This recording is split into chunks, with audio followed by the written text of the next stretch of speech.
The universe had long since learned that gods could bleed. In the injustice timeline, Superman had proven that even the noblest could fall, that hope could curdle into tyranny, that the man of steel could become the man of iron will. 5 years after the Joker's final, cruelest joke, after Lois died and Metropolis burned in nuclear fire, the world lived under enforced peace. Crime had nearly vanished. War was forbidden. Dissent met swift, brutal suppression. And Superman, once Earth's greatest hero, now sat as its unquestioned ruler, surrounded by those who justified his transformation from savior to sovereign. The regime had order. The regime had control. What it didn't have was preparation for what fell through the sky that Tuesday afternoon. Beerus, god of destruction of Universe 7, had been in the middle of a particularly intense sparring session with Wise on Beerus's planet when the Supreme Kai interrupted with concerns about temporal anomalies. The distraction lasted exactly 3 seconds, long enough for Wise's staff to strike a dimensional weak point neither of them had noticed. The resulting tear in spacetime swallowed Beerus before Wise could react, depositing the purple-furred deity through a screaming vortex of green and gold energy that tasted wrong, as reality itself had spoiled. Beerus tumbled through the dimensional barrier and crashed into the reconstructed Metropolis at terminal velocity, cratering a 6-block radius of Superman's pristine, regime-ordered city. Alarms shrieked. Regime enforcers mobilized. Automated defense systems locked onto the impact site. And Beerus, brushing cosmic dust from his collar and smoothing his ears, stood in the center of the devastation with the irritated expression of someone whose nap had been interrupted. "Wise," he called, yellow eyes scanning skies that felt heavier than they should, air that tasted of suppressed fear rather than the crisp energy of Universe 7. "This isn't funny. Where are we?" The response came not from his attendant, but from 50 regime soldiers in Superman-emblazoned armor, weapons trained on him with the confidence of people who'd never met a problem their God King couldn't solve. Their leader, a hard-faced woman with captain's insignia, spoke through her helmet's amplifier. "Unidentified entity, you violate Regime Decree 847B, unauthorized destruction of public property. Surrender immediately for processing, or lethal force is authorized." Beerus tilted his head, cat-like ears twitching.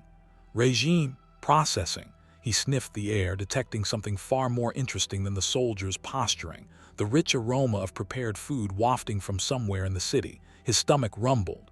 "I don't suppose any of you know where I can find a decent meal. I'm absolutely famished, and that trip through whatever that was left me quite irritable." "Final warning," the captain said, her finger tightening on her weapon's trigger. "Surrender or—" Beerus flicked his finger, not aggressively, barely a gesture, but the Hakai energy of pure destruction that erased matter from existence, vaporized the weapons in every soldier's hands without touching the soldiers themselves. Rifles, plasma cannons, energy restraints, all gone, reduced to less than atoms, simply ceasing to be. The captain stared at her empty hands, then at Beerus.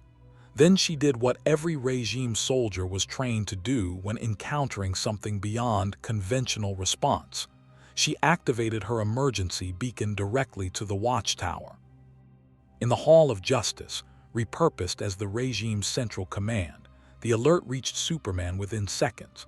The Man of Steel stood before wall-sized monitors displaying global regime operations, pacification missions in Kondak, re-education centers in Gotham, Wonder Woman squad suppressing a protest in Coast City. 5 years of this. 5 years of making the hard choices, of doing what needed to be done. No more metropolises would burn. No more Loises would die. He'd made certain of that. "Report," Superman said, his voice carrying the flat authority of someone who'd long since stopped asking and started commanding. The technician's hands shook slightly as he pulled up the Metropolis feed. "Sir, unidentified hostile, extreme power signature, he disintegrated 50 weapons with a gesture. No energy beam, no visible attack, they just stopped existing." Superman's jaw tightened. Another threat. Another thing trying to disrupt the peace he'd bled to create. He'd faced Darkseid, killed Kalibak and broken Mongol. One more wouldn't matter. I'm handling this personally. Alert Wonder Woman to stand by. He flew. Across the city, in the ruins of what had been Wayne Manor before the regime bulldozed it, Batman watched the same feeds through hacked surveillance. Bruce Wayne had lost nearly everything to Superman's regime. His identity exposed, his family scattered, his resources seized. But he hadn't lost his mind, his skills, or his absolute certainty that Superman had become everything they'd once fought against. "Oracle," Batman said into his encrypted comm, "are you seeing this?" Barbara Gordon's voice crackled back from the insurgency's hidden base. "Whatever that thing is, it just violated physics. Bruce, the energy readings don't match anything in our database. Not apocalyptic, not magical, not Kryptonian, it's other." Power level, a pause. "If these readings are accurate, higher than Superman's." Batman's eyes narrowed behind his cowl. He'd spent 5 years searching for anything that could check Superman's power, that could remind the tyrant he wasn't invincible. Kryptonite helped but wasn't enough. Magic users were compromised or dead. Darkseid had retreated after Lex's gambit, but this was unexpected. "Mobilize Black Canary and Green Arrow," Batman ordered. "Observation only. I want to know what this thing wants before Superman kills it or recruits it. And if it's worse than Superman." Batman's silence carried its own answer. "In the Injustice universe, you took your allies where you found them and prayed the cure wasn't worse than the disease. If you want to see more characters enter different universes, hit that subscribe button and drop the name of a character and the universe you'd want to see them in down in the comments below. Hope shines brightest in the darkest night." Beerus, meanwhile, had followed his nose to what appeared to be a regime-sanctioned restaurant. Sterile, efficient, serving nutritionally optimized meals with all the passion of a factory. The god of destruction sat at a table clearly not designed for beings of his stature, examining a gray protein bar labeled Meal Replacement Unit 7, beef analog. "This is food." He sniffed it, recoiled, and set it down with the careful disgust of someone handling biological waste. "This smells like despair and compressed sadness." The restaurant's automated server approached. "Citizen." "Regime nutrition protocol mandates." Beerus destroyed it with a glance. "Not violently.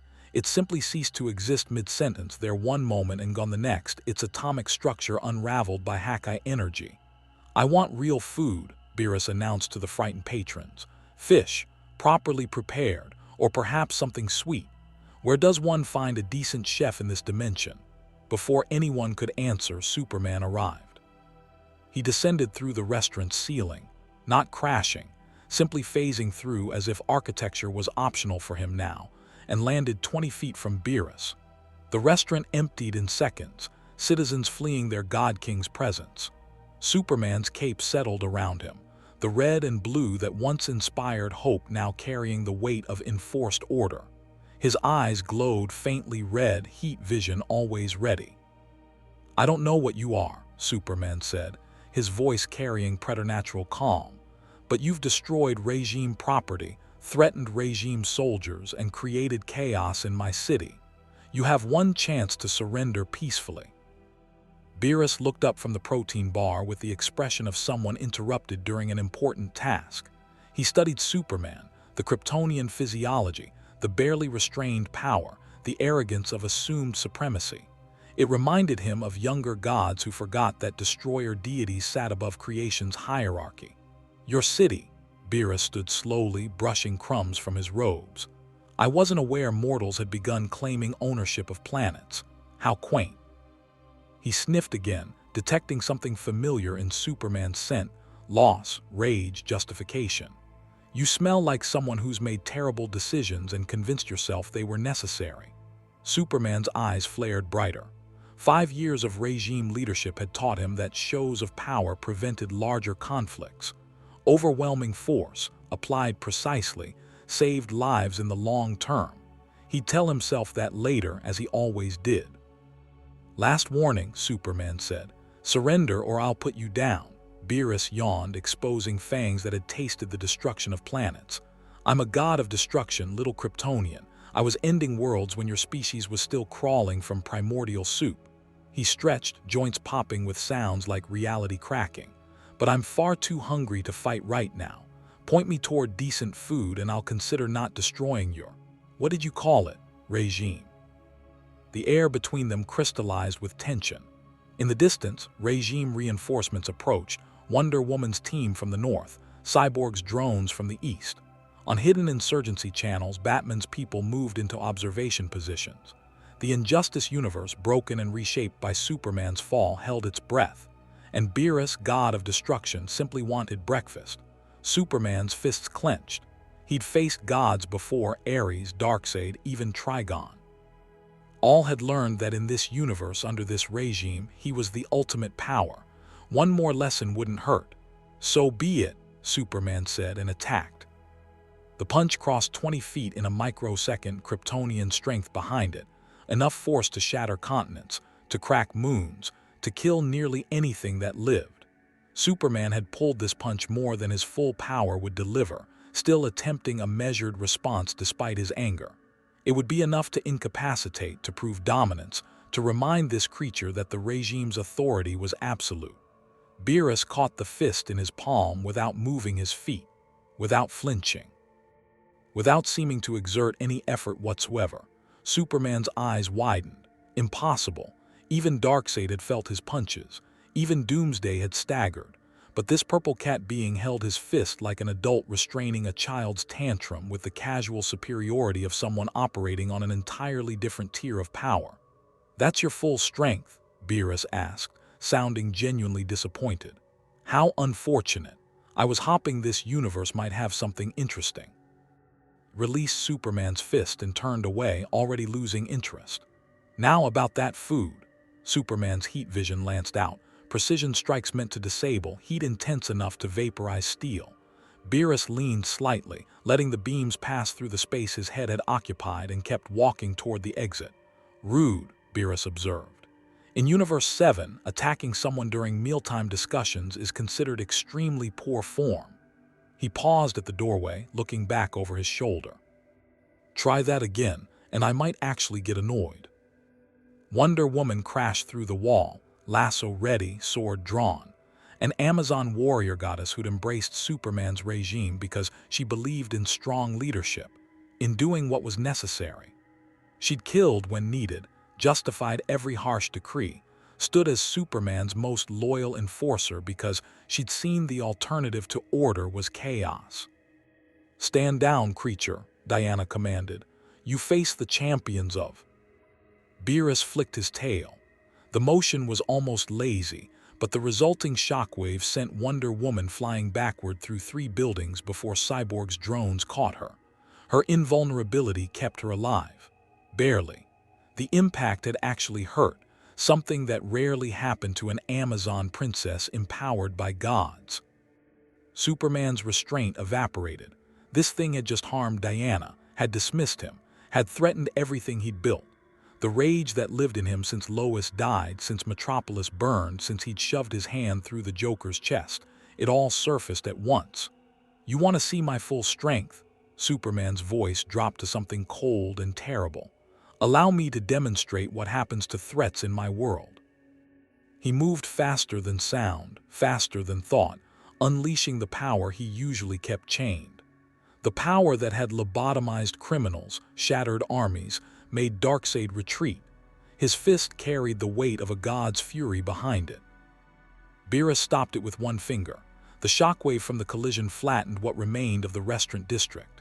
Windows shattered for miles, the ground cratered, and Superman's punch, his everything, his fury, his godlike Kryptonian might, stopped against Beerus's extended index finger like a child pushing a wall.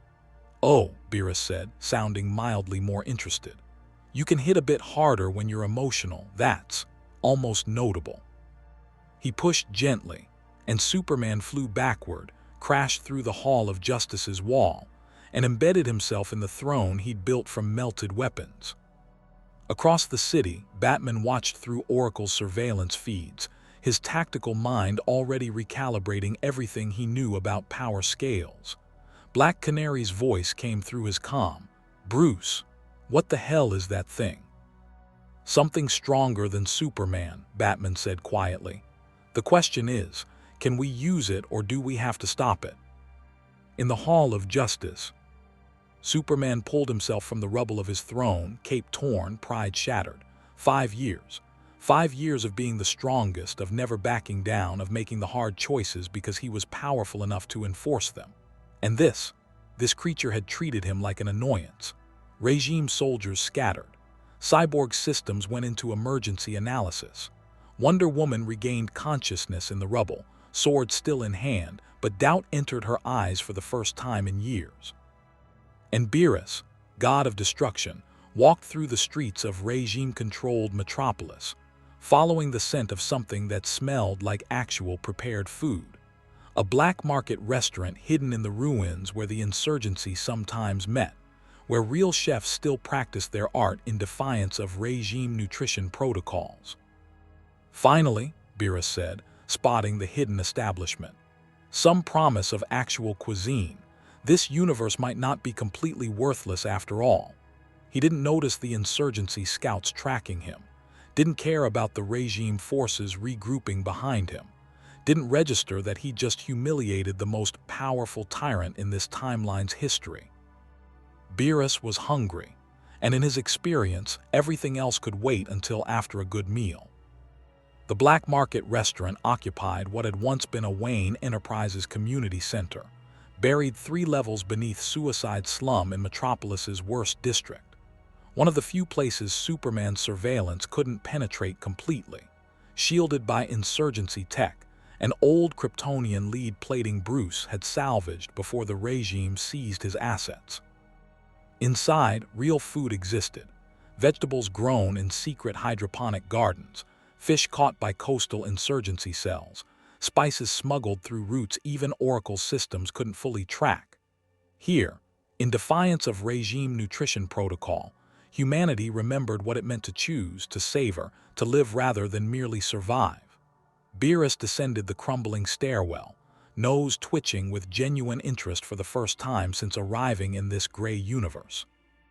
The scent of seared fish, properly seasoned rice, and something sweet baking wafted up through the ventilation shafts. His tail swished with anticipation, a tell that this would recognize as the god's mood improving from dangerously irritable to potentially reasonable. The restaurant's interior surprised him. Mismatched tables, salvaged chairs, walls decorated with pre-regime photographs of Metropolis when it had been colorful and alive. 24 patrons, insurgency members, sympathizers, people who simply refused to let Superman dictate every aspect of existence, froze as the purple-furred deity entered. Hands moved toward concealed weapons. A green-hooded archer in the corner knocked an arrow with practiced silence. A blonde woman in black leather shifted her weight into a combat stance. Behind the kitchen's half-wall, a gray-haired chef with burned scars on his forearms continued cooking, apparently unconcerned with the supernatural entity that had just invaded his establishment. "You gonna stand there smelling my food, or you gonna sit and order like civilized folk?" the chef called, flipping something in a wok with casual expertise. "Regime soldiers don't get service here, but you don't smell like one of Superman's bootlickers." Beerus's expression softened marginally, the first genuine smile since arriving in this dimension. Finally, someone with proper priorities. He selected a table near the kitchen, settling into a chair that groaned under divine weight. "What do you recommend for someone who hasn't eaten in? How long was that dimensional transit?" "No matter. I'm absolutely famished." Green Arrow, Oliver Queen, one of Batman's most trusted insurgency operatives, kept his arrow trained on Beerus, while Black Canary positioned herself between the god and the exit. Both had watched the surveillance footage of Superman getting casually backhanded through his own headquarters. Both understood they were approximately as threatening to this creature as gnats to a hurricane. But the insurgency had learned that showing fear to tyrants only invited cruelty, so they held their ground with the desperate courage of people who'd already lost everything. "You're the thing that hit Superman," Canary said, her voice carefully neutral, metahuman sonic scream ready in her throat. "The whole city's on lockdown. Regime forces are tearing apart every block looking for you. Are they? Beerus examined the handwritten menu with interest. How tedious. I don't suppose they'll interrupt my meal. I get terribly destructive when my dining is disrupted. The chef emerged from the kitchen carrying a plate of perfectly seared tuna, rice seasoned with herbs that shouldn't exist under regime agriculture laws, and a small cup of miso soup that smelled like it had been crafted by someone who actually cared. He set it before Beerus with the confidence of a man who'd served mob bosses, vigilantes, and Superman himself back when the hero still ate at normal restaurants. On the house, the chef said, anyone who punches Superman gets one free meal. House rules since the regime started. Beerus picked up chopsticks. They appeared in his hand through minor matter manipulation, perfectly sized for his grip, and took a delicate bite. His eyes closed, his ears perked forward. For 5 seconds, the god of destruction experienced something this universe had nearly forgotten: genuine pleasure. Exquisite, Beerus pronounced. The seasoning is subtle but present. The fish is fresh, properly seared, texture is maintained. The rice is. He took another bite, analytical. Slightly overcooked, but given your resource limitations, quite acceptable. He looked at the chef with something approaching respect. What's your name? Marcus, the chef said. Ran a 5-star place in Metropolis before the regime decided restaurants were inefficient and everyone should eat nutrient paste. Now I cook for people who remember that living and surviving aren't the same thing. A culinary artist operating in defiance of authoritarian stupidity, Beerus nodded approvingly. Universe 7 has similar situations. I once destroyed a planet because its emperor banned desserts. He consumed another bite. This is adequate motivation for not destroying your world immediately. How reassuring, Oliver muttered, arrow still ready. The restaurant's hidden entrance exploded inward. Not subtly. Not with the careful precision of regime soldiers executing tactical entry. Wonder Woman came through the reinforced door like an Amazonian battering ram, sword drawn, eyes blazing with warrior fury that had been honed over 3,000 years and sharpened by 5 years of regime enforcement. There you are, creature, Diana snarled, divine weapons gleaming. Behind her, a full tactical squad of the regime's best soldiers took positions, weapons charged. You attacked Superman, you assaulted me. You violated 17 regime decrees. Surrender or I'll. Beerus set down his chopsticks with exaggerated care. His expression shifted from contentment to the dangerous irritation of a cat whose nap had been interrupted. I'm eating, he said, each word precisely enunciated. This is the first decent food I've encountered in your dismal universe. If you interrupt my meal, I will be very, very annoyed. Wonder Woman had fought Ares, had bound gods with her lasso, had stood toe-to-toe with Darkseid and refused to yield. She didn't back down from threats, especially not from strange creatures who thought themselves above the regime's law. I'm giving you one chance to, Beerus flicked his wrist. Not aggressively, barely a gesture. But Hawkeye energy lanced out, not to kill, merely to eliminate the annoyance. Wonder Woman's sword, blessed by Hephaestus, forged in divine fires, unbreakable by mortal or god, ceased to exist. Not shattered, not disintegrated, simply erased from reality as if it had never been forged. Diana stared at her empty hand. 3,000 years she'd carried that blade. 3,000 years of battles, wars, heroism, and recently necessary enforcement. Gone, unmade. The impossibility of it froze her combat instincts. The next interruption, Beerus said, returning to his tuna, will erase something more permanent. Perhaps a limb, perhaps several regime soldiers. I haven't decided. Now leave before I decide this meal isn't worth the irritation of your presence. The regime soldiers looked to Wonder Woman. Diana, pride warring with tactical sense, recognized something in this creature's casual dismissal, the absolute certainty of a being who existed beyond the power scale she understood. Superman was strong. Darkseid was terrifying. But this thing spoke with the confidence of someone who could end her existence with the same effort normal beings use to swat flies. Fall back, Wonder Diana ordered, voice tight. Inform Superman we need a different approach. As the regime forces retreated, Canary and Oliver slowly lowered their weapons.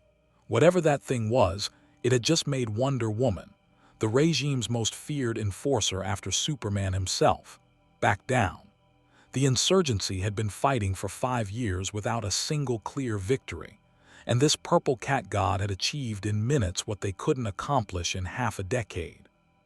"Marcus," Canary said quietly, "maybe get our guest whatever else he wants." The chef was already moving, pulling ingredients for something special, way ahead of you. Beerus finished his tuna, savoring each bite with the appreciation of a true connoisseur. When Marcus presented a dessert, contraband chocolate cake, real sugar, ingredients that would get the chef executed if discovered, the god's eyes actually widened. "Chocolate," Beerus breathed. "Actual chocolate, not synthesized, not replicated." He took a bite and genuine joy crossed his feline features. "Outstanding.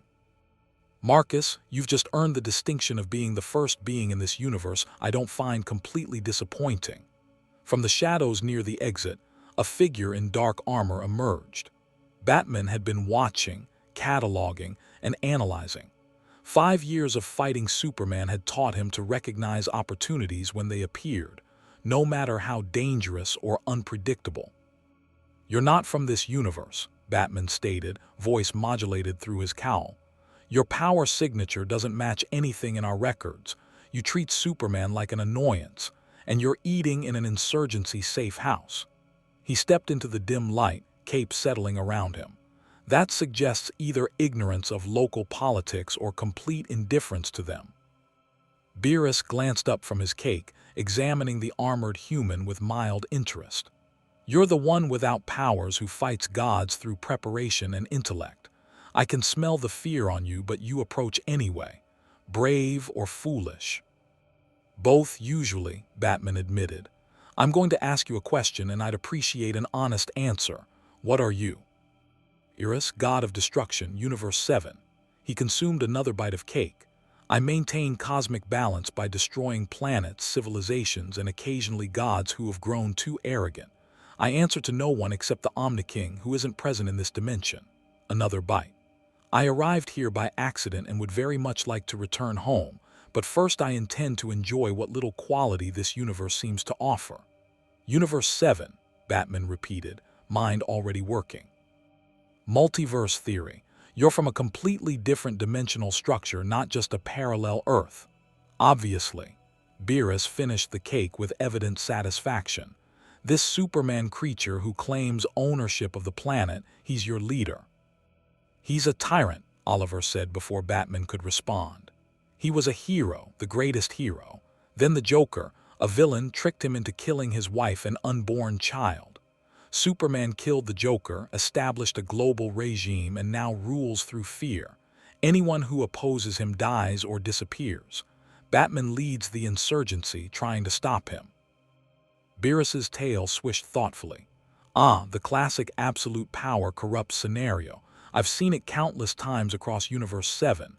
Usually ends with me destroying the planet when the tyrant gets too irritating." He tilted his head. "This Superman, he justified his tyranny through loss and claimed moral necessity. Every step of the way," Batman said quietly. "He believes he's saving the world."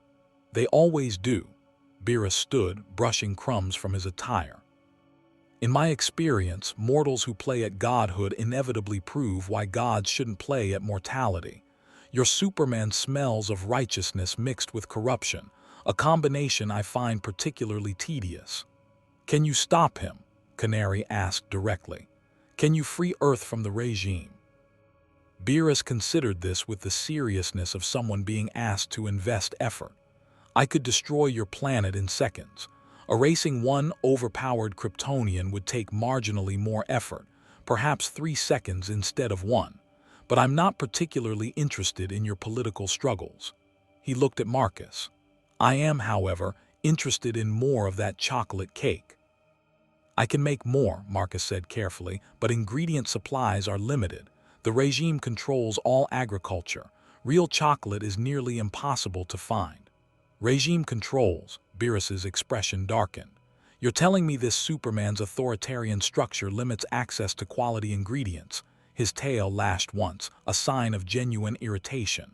That's genuinely offensive. Food is sacred. Controlling it for political purposes is, he searched for the word, unforgivable.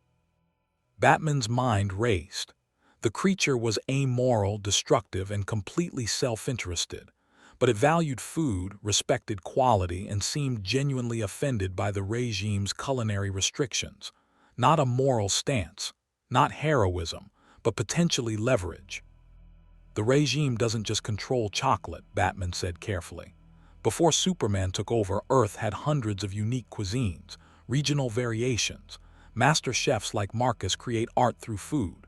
The regime eliminated 90% of that diversity in favor of efficient nutrition. He let that sink in. Thousands of years of culinary tradition, erased in 5 years of authoritarian control. Beerus's eyes narrowed. In Universe 7, he destroyed civilizations for less. The time planet Vegeta's new leadership tried to ban spicy food. The incident with the planet that replaced all seafood with synthetic alternatives.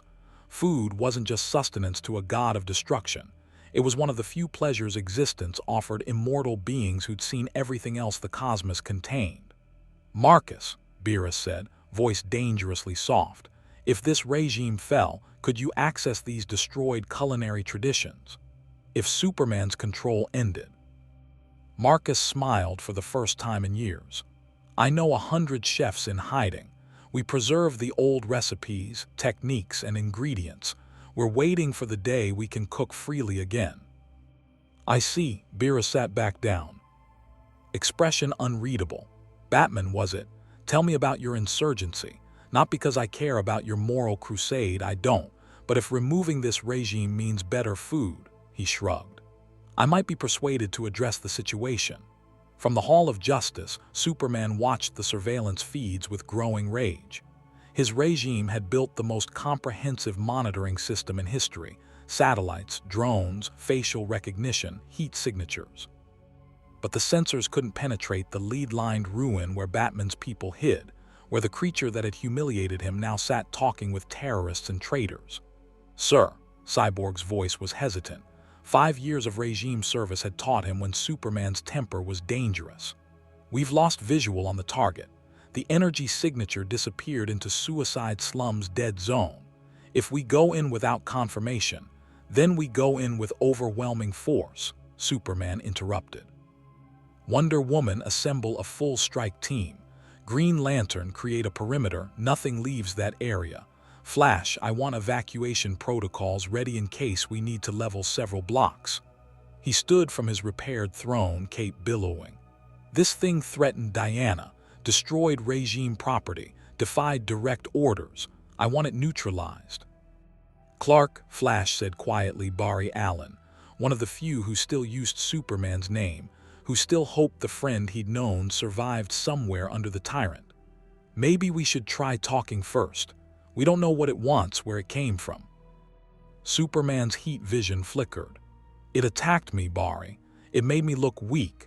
Every dissident, every insurgent, every criminal who still thinks they can defy the regime saw that footage. If I don't respond with absolute force, everything we've built collapses. Everything you've built, Flash corrected softly. Not we, you, the silence stretched. Superman's fist clenched. 5 years ago, he would have listened. 5 years ago, Barry's gentle correction would have made him pause, reconsider, question his methods. But 5 years of hard choices, of doing what was necessary, of being the only one strong enough to make impossible decisions had calcified something in him. Assemble the strike team, Superman repeated. 1 hour, we end this tonight.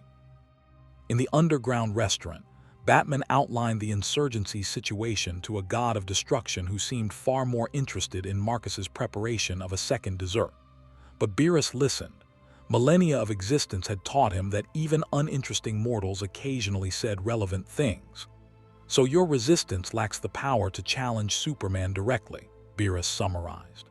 You survive through subterfuge, guerrilla tactics, and hoping he makes mistakes. You've lost dozens of allies to his regime, and your ultimate plan is, he waited. We're working on it, Oliver said defensively. You have no plan. Beerus accepted a second slice of cake from Marcus. Fascinating. You fight a war you cannot win, lose consistently, and persist anyway. Mortal stubbornness at its finest. We persist because someone has to, Batman said. Because Superman was right about one thing: the world needs protection. It just doesn't need a dictator providing it. Philosophical distinctions bore me, Beerus replied. But I'm beginning to understand this universe's dynamics. A fallen hero ruling through justified tyranny, resistance fighters clinging to abstract principles, and food quality suffering due to authoritarian efficiency. He finished the second slice, making a pleased sound. I'm still undecided about intervention. On one hand, your political struggles are irrelevant to me. On the other, this Superman's regime offends my sensibilities regarding culinary matters. What would convince you? Batman asked directly. Beerus smiled, showing fangs. Surprise me. Show me this universe contains something worth not destroying. You have, he considered. Shall we say until I get bored? Impress me and I might address your Superman problem. Fail and I'll simply erase the planet and find a dimension with better food. Before Batman could respond, Oracle's voice crackled through his comm. Bruce, regime strike force assembling at the Hall of Justice. Superman's mobilizing everything. Full Justice League complement minus you guys, obviously. They're coming to your location. ETA 40 minutes. Beerus's ears perked. Oh good, I was wondering when the Kryptonian would work up the courage for round 2. This should be amusing. Amusing? Canary stared. Superman's bringing an army. Wonder Woman, Green Lantern, Cyborg, probably more. They'll level this entire district. Yes, Beerus agreed. Quite rude, really. I'm still eating. Batman's tactical mind calculated odds, strategies, and escape routes. But looking at the purple deity casually consuming dessert while a god-king assembled forces to kill them all, he realized something. For the first time in 5 years, the insurgency had something Superman didn't. They had a bigger monster. Superman's strike force descended on Suicide Slum, like a divine hammer falling on an anthill. They came from every vector, Wonder Woman leading aerial assault from the north, her replacement sword crackling with lightning blessed by Zeus himself. Green Lantern's emerald constructs sealing dimensional exits to the east and west. Cyborg's satellite network painting the entire district in targeting overlays.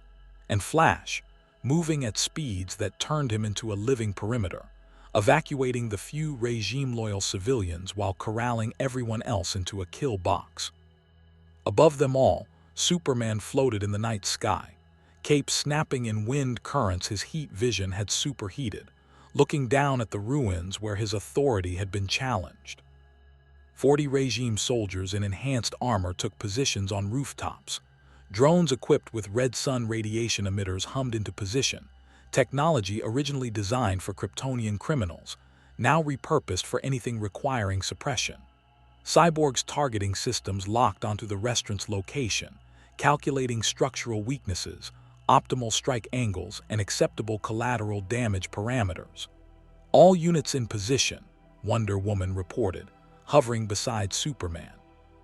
5 years of regime enforcement had honed her tactical precision to a razor's edge. She'd learned to compartmentalize, to see necessary action instead of violence, to believe that order justified methods. Area secured. No escape routes available. On your command. Superman's eyes glowed red, heat vision building. He'd given these insurgents chances. Years of chances. Opportunities to surrender, to accept that his way worked, that crime had virtually disappeared, that wars had ended, that he'd created peace. But they kept fighting, kept resisting, kept acting like freedom mattered more than safety. And now this creature, this thing that had humiliated him, dismissed his authority, treated the regime like an annoyance, sat in their nest like a cancer requiring excision. Barry, Superman said, voice carrying through comms to Flash, you're sure all non-combatants are clear? Flash's response came with hesitation that had become his trademark over 5 years of watching his friend become something else. Clark, there are still people down there. Insurgency members, yeah, but also just people, families hiding from regime inspections, kids whose parents spoke out. We could. I asked if civilians were clear. A pause. By your definition or mine? Superman's jaw tightened.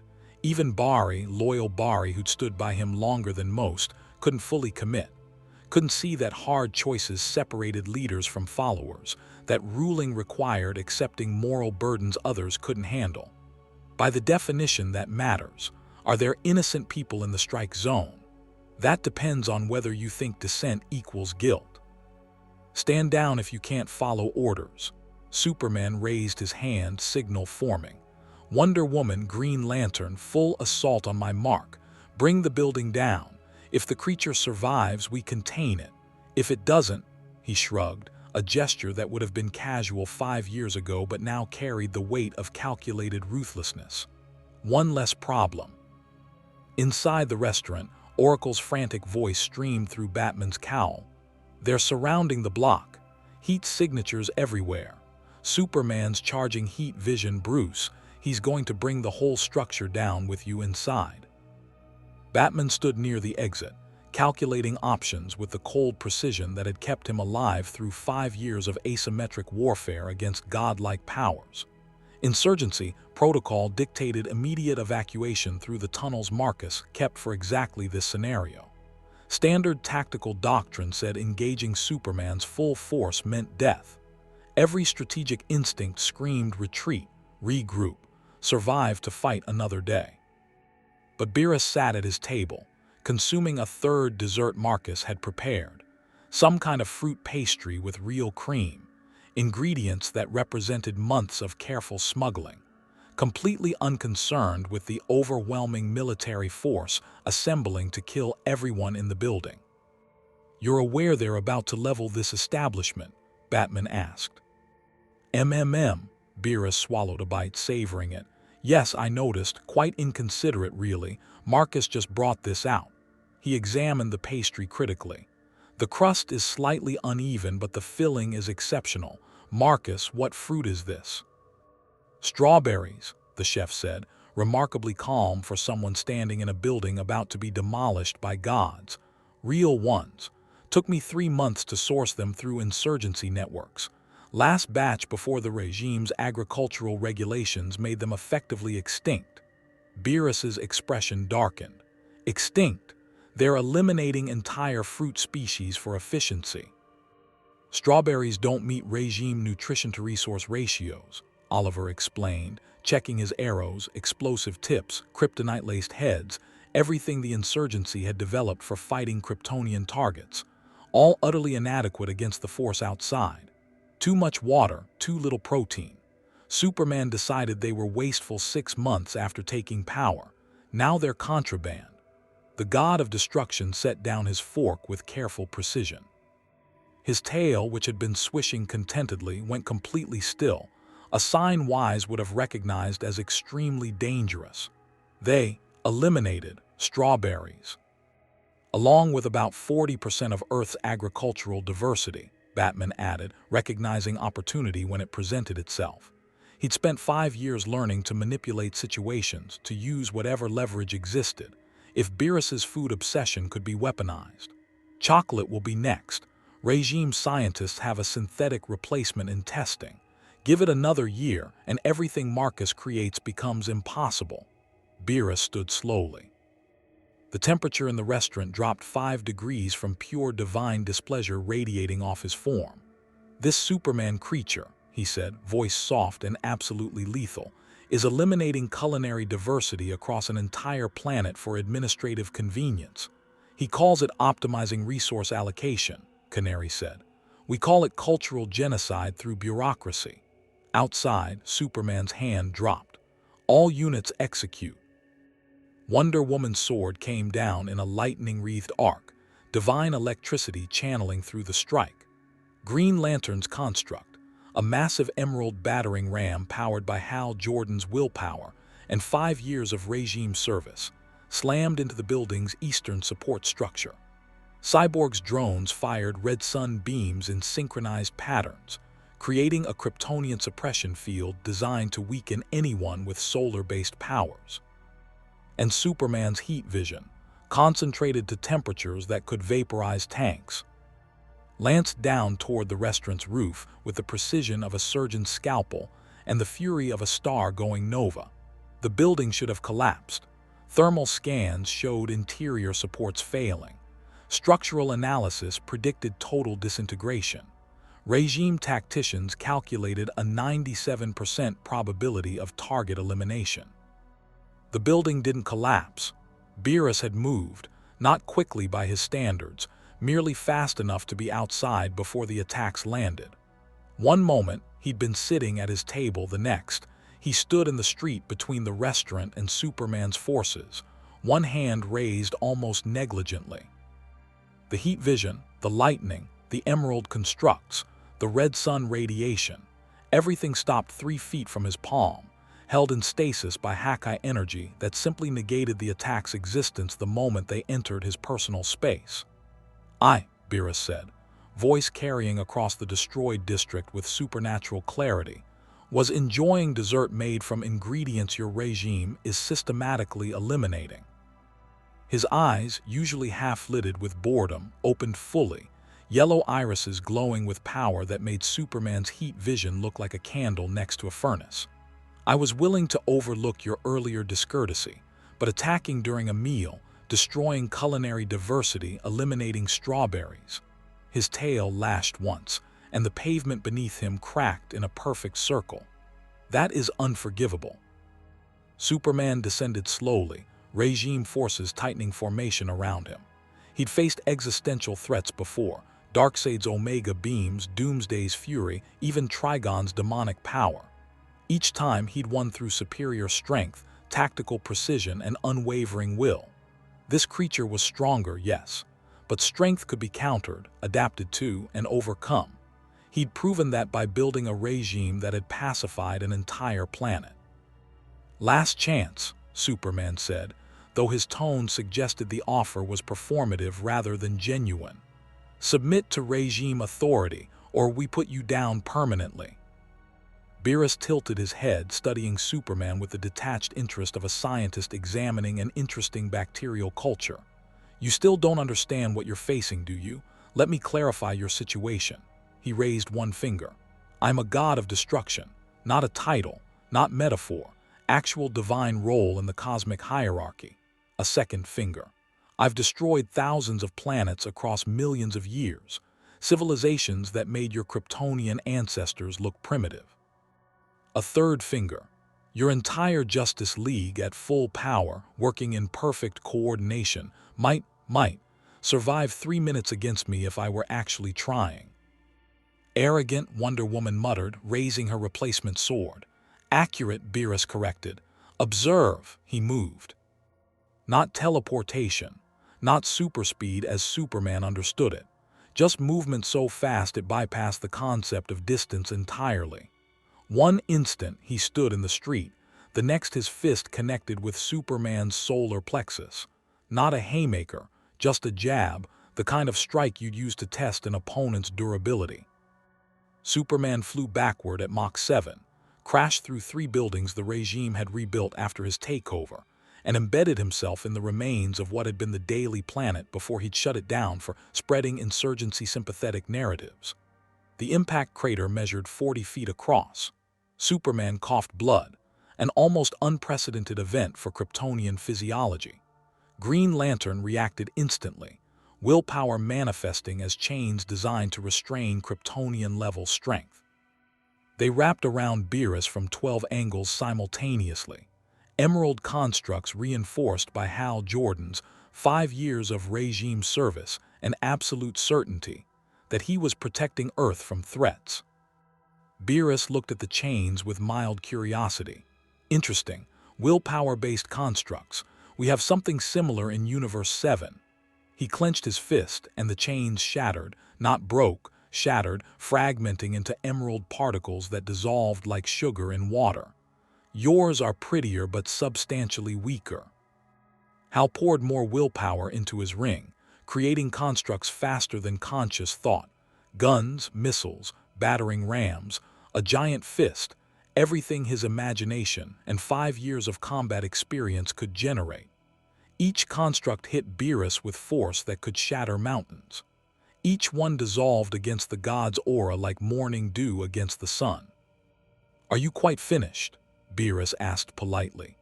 Wonder Woman attacked from behind, classic Amazon tactics, warrior pragmatism that saw honor in victory rather than method. Her sword, blessed by Zeus, channeling 3,000 years of combat mastery and 5 years of regime enforcement, came down in an arc that could split atoms. Beerus caught the blade between 2 fingers, held it, examined the craftsmanship. "Better quality than the last one. Olympian forging techniques, I assume." He met Diana's eyes, she who had fought Ares, bound gods, never yielded in 3 millennia. "You've killed with this blade, justified it as necessary for order, told yourself that strength gives you the right to decide who lives and dies." "Yes," Diana said, not flinching from the truth. 5 years of regime service had burned away any shame about necessary violence, and I'll do it again to protect the peace we've built. Honest, at least.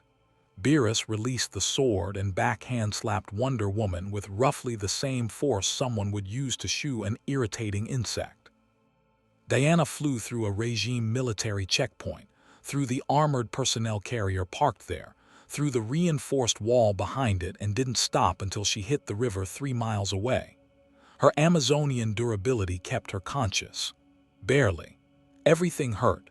Ribs cracked, organs bruised, divine resilience pushed to limits it rarely encountered. Cyborg systems ran calculations in microseconds, analyzing Beerus's movements, energy signatures, and combat patterns. Every algorithm returned the same conclusion: insufficient data to formulate effective countermeasures.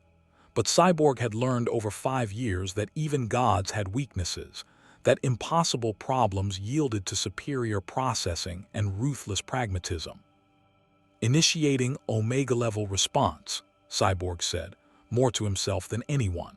His arm cannon reconfigured, drawing power from every available system. Mother Box technology, integrated with his cybernetic components during the accident that created him, channeled new god energy into a weapon that had once staggered Darkseid himself. The blast hit Beerus square in the chest, energy that could annihilate tanks, vaporize bunkers, kill most metahumans instantly. Regime forces shielded their eyes from the detonation's brightness. Batman's people, watching from hidden positions, felt the shockwave from blocks away. When the light faded, Beerus stood exactly where he'd been standing, completely unharmed. His robes weren't even singed. "New god technology," Beerus observed, brushing his shoulder where ash had settled. "Somewhat more impressive than the rest, but still," he shrugged. "Inadequate." Flash had been running the entire time, moving at speeds that turned the world into frozen tableaus, analyzing the situation from every angle. Barry Allen had spent 5 years watching Superman descend into tyranny, compromising his own values piece by piece, telling himself that standing by Clark meant preventing something worse. But he'd also spent 5 years maintaining hope, desperate, probably delusional hope, that his friend could still be saved. He stopped in front of Beerus, vibrating at frequencies that made him difficult to perceive, ready to phase dodge if the god attacked. "Listen, whoever you are, whatever you are, this doesn't have to escalate. Superman's not himself. The regime isn't what he wanted, it's what grief made him. If you could just—" "The speedster wants negotiation," Beerus said, sounding almost amused. "How refreshing. Most of your companions seem committed to violence." He considered Barry with genuine curiosity. "You're faster than the others by several magnitudes. Why serve a regime you clearly doubt?" "Because," Flash struggled for words, for justification that sounded less pathetic each time he voiced it. "Because if I leave, there's no one to slow him down when he goes too far. No one to save the people he'd kill if I weren't there to evacuate them first. No one to be complicit in tyranny while maintaining the fiction of moral influence," Beerus finished. "Yes, I've seen that dynamic countless times. The loyal friend who enables atrocity through gentle moderation, telling themselves their presence prevents worse outcomes." His tail swished. Inevitably, they discover they were simply providing their tyrant with cover for conscience. Flash flinched like he'd been slapped, because the god was right. 5 years of small mercies, tiny victories, people saved from the worst of Superman's rage. And all of it simply extended the regime's lifespan, made its brutality slightly more palatable, gave Clark the emotional support he needed to continue his authoritarian control. "Barry, move," Superman's voice, ragged from the single punch Beerus had landed, preceded the Man of Steel's return. Clark flew from the Daily Planet ruins at speeds approaching light, fury incarnate, Kryptonian biology already healing the internal damage. His eyes blazed with heat vision hot enough to ignite atmospheres, his fists clenched with strength that had shattered moons.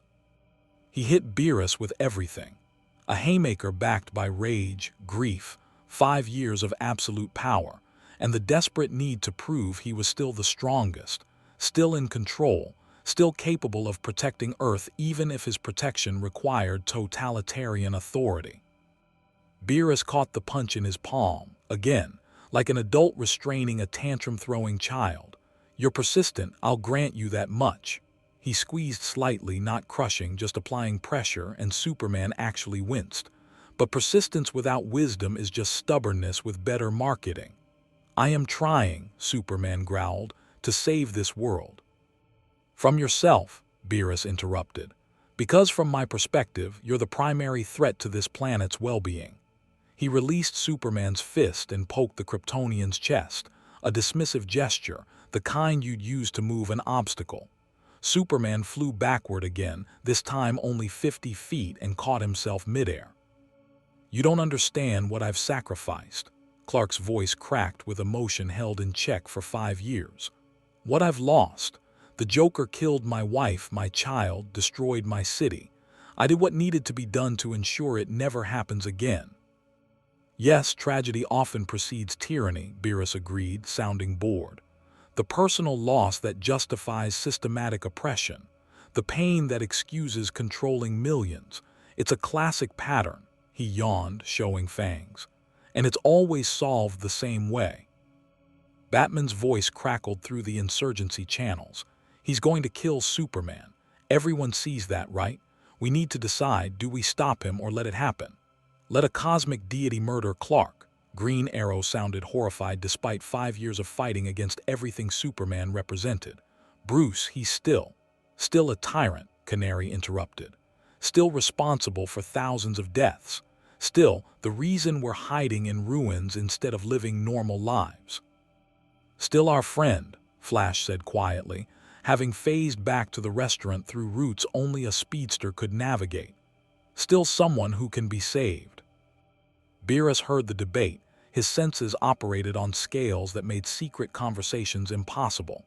How touching. His former friends debate whether his redemption justifies continued existence. He looked at Superman, who floated in the air, bleeding from a split lip, his costume torn, pride shattered. "Tell me, Kryptonian, if I offered you a choice between maintaining your regime and saving this planet from destruction, which would you choose?" Superman didn't hesitate. "The regime maintains order. Order prevents the chaos that killed Lois. If destroying the regime means returning to that chaos, then Earth doesn't deserve saving." The insurgency members went silent. Even after 5 years, hearing it stated so baldly, that Superman valued his control more than the lives he claimed to protect, hit like a physical blow. "There it is," Beerus said softly. "The moment tyrants always reach, when maintaining power matters more than the people they pretend to serve." He sighed, the sound carrying infinite weariness. "I was hoping you'd surprise me, show some spark of the hero you supposedly were, but you're just another despot wrapped in self-righteousness." He raised his hand, and purple energy, Hawkeye, the destruction that erased existence itself, began gathering around his palm. "I've seen enough. Time to address this universe's Superman problem permanently." "Wait," Batman emerged from the ruins, cape spreading as he stepped into the open. Every tactical instinct screamed this was suicide, standing between a god of destruction and his target. But Bruce Wayne had spent 5 years making suicidal choices because someone had to, because giving up meant letting Superman win. Beerus paused, Hawkeye energy still crackling. The human wants to negotiate for the tyrant's life. Fascinating. Not negotiate, Batman said. Propose an alternative. Superman stared at Bruce, his oldest friend, his most persistent enemy for 5 years, the one person who'd never stopped fighting even when every logical analysis said the regime had won. Bruce, stay out of this. This is between me and... Shut up, Clark. Batman didn't look at Superman, keeping his eyes on Beerus. You've been looking for something to interest you in this universe, something worth not destroying. I can show you that, but it requires Superman alive to understand the demonstration. Beerus's tail swished, curiosity piqued. You have 30 seconds to intrigue me before I erase him anyway. Batman took a breath. 5 years of impossible gambits. This was just one more. You said you've seen the tyrant pattern countless times, Bruce began. Power corrupts, tragedy justifies, control replaces heroism. The same story across thousands of civilizations. He met Beerus's ancient eyes. But have you ever seen a tyrant face genuine accountability? Face what they've become without the ability to escape into death or power? Accountability, Beerus's interest sharpened marginally. Explain. Superman built this regime believing he was right, believing his control saved lives, prevented chaos, and protected Earth. He's never truly faced the cost, never been powerless to witness what his choices created without the buffer of authority letting him justify everything. Batman's voice hardened. You want to see something interesting? Strip his powers. Temporarily. Make him walk through the world he built without Kryptonian invulnerability protecting him from consequences. Superman's eyes widened. Bruce, you can't. Watch a god experience mortality in the hell he created, Beerus finished, a smile spreading. Now that is actually entertaining. The Hawkeye energy around his hand shifted from purple to golden, not erasure but transformation. Divine power that could rewrite reality on fundamental levels. The technology gods of destruction were rarely used because existence was usually simpler to end than modify. Wait, Flash moved between them, desperate. You're going to strip his powers. Make him human. Clark will die in hours once the regime realizes he's vulnerable. His enemies, the people he's hurt, everyone will. Precisely the point, Batman said coldly. 5 years of watching Clark become everything they'd fought against had calcified something in Bruce, hardened mercy into strategy, friendship into chess. He faces what he's built, lives in it, survives it, or doesn't. Bruce, please, Superman's voice held genuine fear for the first time in 5 years. Not of Beerus, of powerlessness, of vulnerability, of experiencing his regime's brutality without godlike protection. Beerus released the golden energy. It washed over Superman like divine judgment made manifest, sinking into Kryptonian cells, rewriting solar-powered biology into something magnificently, terribly human. Clark felt it happening, strength draining, invulnerability fatting, heat vision extinguishing. Every godlike power that had made him Earth's tyrant flowing away like water through desperate fingers. He dropped, not flying, falling. Human bodies didn't fly. He hit the pavement hard, bones that should have been unbreakable screaming with impact pain, blood in his mouth from where he'd bitten his tongue, bruises forming on skin that should have deflected bullets. For the first time in his adult life, Clark Kent was completely, utterly, horrifyingly mortal. The effect will last 1 month, Beerus announced. Afterward, his powers return fully. But for 30 days, Superman experiences his regime as the humans do, vulnerable, mortal, subject to the laws and punishments he created. He looked at Batman. Acceptable demonstration, Batman nodded once. Cold, calculated, acceptable. No, Superman tried to stand, legs shaking with weakness he'd never known. You can't. The regime needs leadership, needs strength. The regime, Wonder Woman said, landing nearby with obvious pain from Beerus's earlier strike, will continue without you. We managed before you took full control. We'll manage now. But her eyes held something new, doubt, or perhaps the first crack in 5 years of absolute certainty. Beerus turned toward the restaurant, apparently done with this diversion. Marcus, I believe we were discussing a 4th dessert course before the interruption. Already preparing it, the chef called from inside. As Beerus walked away, Superman, powerless, mortal, terrified, looked at the regime forces around him, looked at his empire, and for the first time in 5 years, he genuinely feared what he'd created. The regime didn't crumble when Superman fell. That would have been too simple, too clean, the kind of narrative resolution that existed in stories rather than the messy reality of authoritarian systems built over half a decade. The infrastructure held. Surveillance networks still monitored every corner, enhanced soldiers still patrolled streets, laws still carried teeth backed by metahuman enforcement. What changed wasn't the regime's capacity for control. What changed was the psychology of absolute power confronting sudden, catastrophic vulnerability. Within 6 hours of Superman's transformation, the Hall of Justice became a fortress within a fortress. Wonder Woman assumed operational command with the grim efficiency of someone who'd served as Superman's enforcer long enough to understand every system, every protocol, every contingency plan Clark had built. She ordered the perimeter tripled, red sun emitters repositioned to create overlapping fields, and Superman, mortal, healing slowly from bruises Beerus had inflicted, placed under protective custody in what was technically the command center but functionally a gilded cage. Clark sat in the observation room staring at hands that looked the same but felt wrong. Soft, breakable, human. Every breath reminded him of the fragility he'd forgotten existed. The chair beneath him was just a chair now, not something he could crush accidentally. The walls were actual barriers rather than suggestions. When a guard brought food, regime standard nutrition paste, Clark's stomach turned, but he couldn't simply ignore hunger anymore. Human bodies demanded fuel or they failed. Forgotten that. Status report, Wonder Woman demanded, reviewing tactical displays. Hal Jordan stood nearby, green ring flickering with uncertainty for the first time in years. Cyborg monitored global networks, processing crisis management at machine speeds.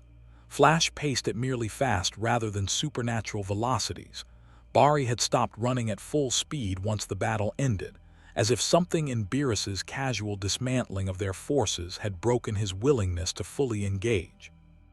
Insurgency cells mobilizing worldwide, Cyborg reported. Batman's network activated within 30 minutes of Superman's power loss. They know. Don't ask me how, but they know he's vulnerable. Let them mobilize, Diana said, voice hard. We've maintained order before without Superman's direct intervention. Enhanced soldiers, metahuman auxiliaries, automated defense systems.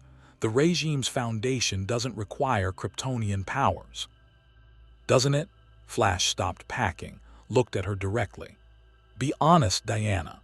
How much of the regime's authority came from infrastructure versus raw fear of what Clark could do? How many people obeyed laws because they believed in them versus knowing Superman would appear in seconds if they didn't? Wonder Diana's jaw tightened, because Barry was right and they both knew it. The regime worked because Superman was invincible, unstoppable, and inevitable. Criminal organizations had disbanded not because rehabilitation worked, but because fighting a god was suicide. Nations had surrendered sovereignty not through diplomatic persuasion, but because Clark had demonstrated he could end governments overnight. The entire structure rested on perceived omnipotence, and now that perception had shattered.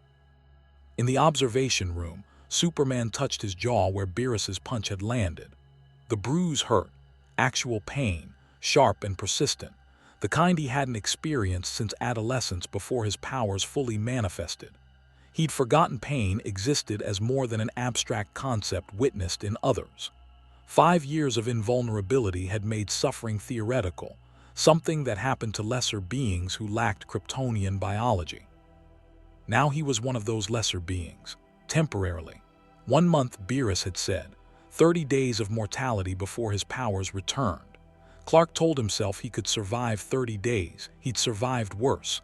He'd survived losing Lois, survived killing the Joker, survived becoming what the regime required, except he'd survived those things as a god, as Superman. Not as Clark Kent, a human journalist who could be killed by a fall, a bullet, or a determined enemy with a knife. His communicator buzzed, Wonder Woman's voice, clipped and professional. "Clark, we need to discuss contingencies.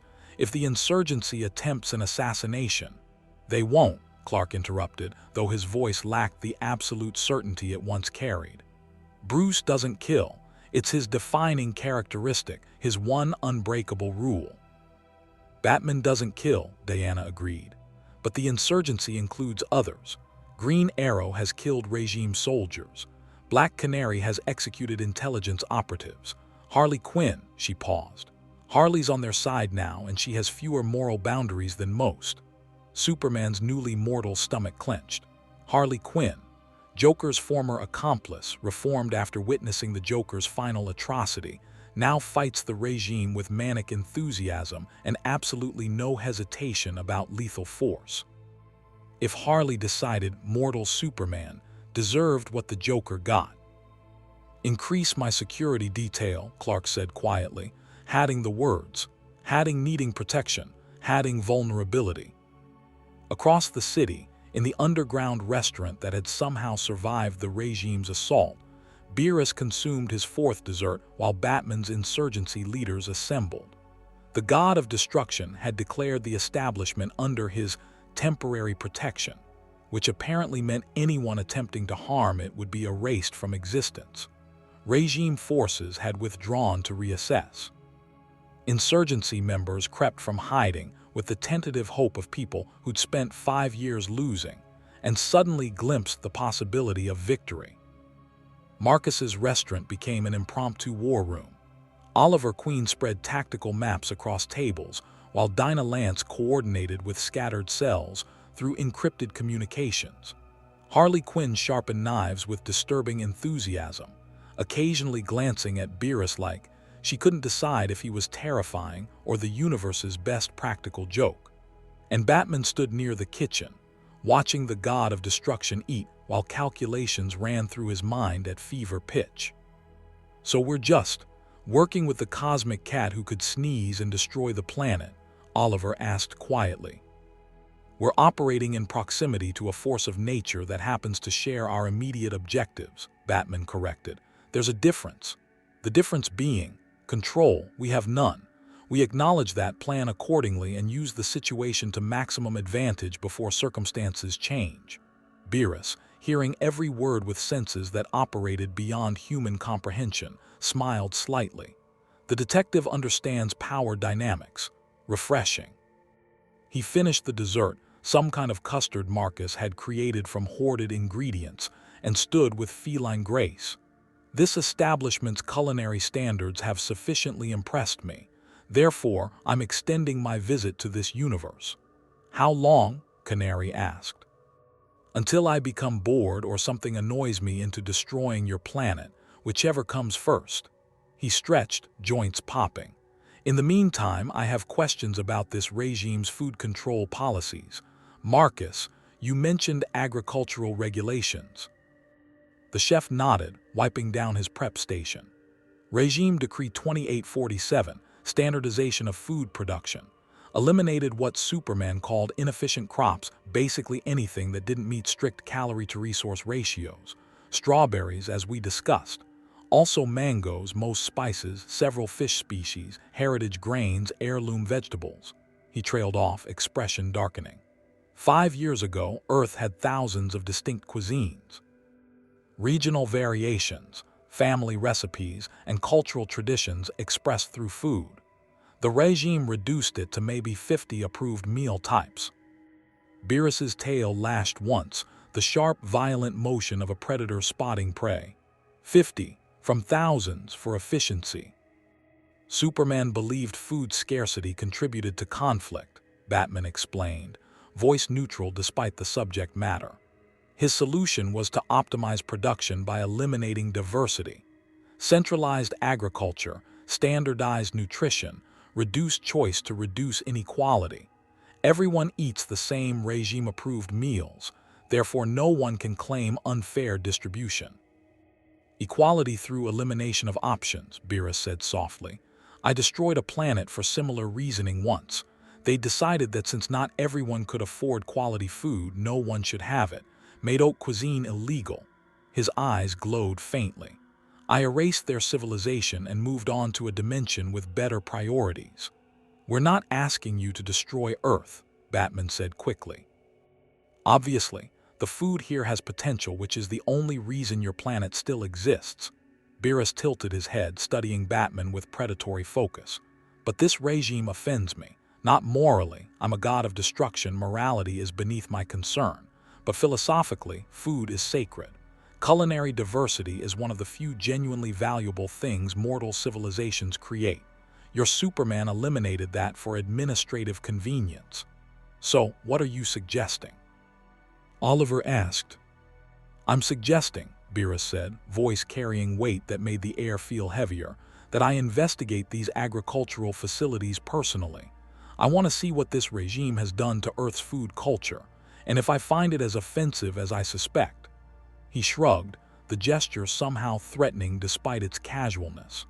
Well, gods of destruction address offensive situations definitively. Harley giggled, the sound carrying the edge of mania barely controlled. Oh, I like him. He's like a cosmic health inspector with demolition authority. Marcus, Beerus continued, you'll accompany me. I need someone who understands pre-regime food culture to properly contextualize what's been lost. Batman, you're invited as well. Your analytical perspective might prove useful. You're asking me to help you investigate regime facilities. Batman's tone suggested this was either a brilliant opportunity or a catastrophic trap. I'm informing you that I'm going regardless. You can accompany me and potentially influence outcomes, or remain here wondering what I'm destroying. Beerus smiled, showing fangs. Choose wisely. Batman's mind calculated angles, risks, and possibilities. Beerus was unpredictable, amoral, and casually apocalyptic. But he was also currently the most powerful force on the planet, apparently offended by Superman's agricultural policies and willing to act on that offense. The insurgency had spent 5 years fighting with insufficient power. Now power incarnate was offering. What? Alliance, partnership, temporary alignment of convenience. I'll come, Batman decided. Oliver maintained defensive positions here. Dinah, coordinate with our cells. If regime forces mobilize, I want a warning. Harley, he paused, try not to destroy anything important. No promises, B-Man, Harley saluted with her knife. 3 hours later, Beerus, Batman, and Marcus stood outside Regime Agricultural Facility 7, one of Superman's crown achievements, a massive complex that processed 70% of North America's food production through automated systems optimized for efficiency. Guard towers ringed the perimeter. Drone patrols monitored approaches. Enhanced soldiers checked credentials at reinforced gates. The facility ran on regime precision. Clean, efficient, joyless. Impressive infrastructure, Beerus observed. Completely soulless but impressive. Superman designed it personally, Batman said, studying the security systems. After taking power, he identified food security as a critical control point. Whoever controls food controls populations.